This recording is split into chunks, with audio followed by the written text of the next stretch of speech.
Boxing has been in my family for several years, several generations rather. My grandfather used to spar with Cassius Clay before he became Muhammad Ali, and my grandfather on my mother's side was actually a Navy boxer when he was in the Navy. It's just kind of been a fascination my family's had for several years, and I thought I'd just kind of take up the mantle for it, and I've always been interested in boxing and the discipline of it. I knew I wanted to be a fighter.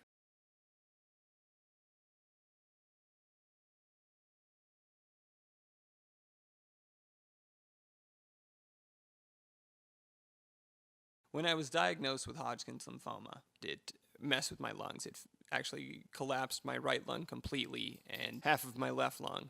After that, my lungs were in no condition to train, so I had to rebuild all that momentum from ground zero. The worst part about having Hodgkin's lymphoma, I think, was the overwhelming sense of powerlessness that comes with it. I couldn't run, I couldn't breathe, I couldn't move. It was debilitating. Um, it just saps all your energy and makes you weak.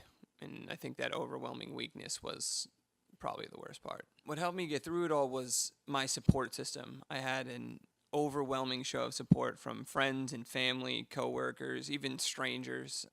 The best ways to beat something is to just show an overwhelming force against it, and that's what I had. But the doctors that took care of me at the hospital actually were serious advocates for my care and my treatment.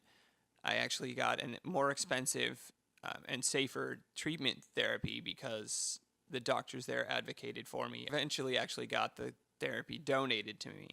So, I mean, I've just been given an astounding amount of support through this entire event. But I intend to take this opportunity to give back to the community as a whole.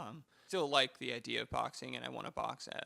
But my main focus in life has kind of switched to I want to be a paramedic, and I want to go and help people. I just think there's something really powerful about showing up on someone's worst day and doing your part to make it just a little bit better. Because there was an untold amount of people who did that for me. In my worst days, people showed up and just tried to make it a little bit better, and I think it's time to pay it forward.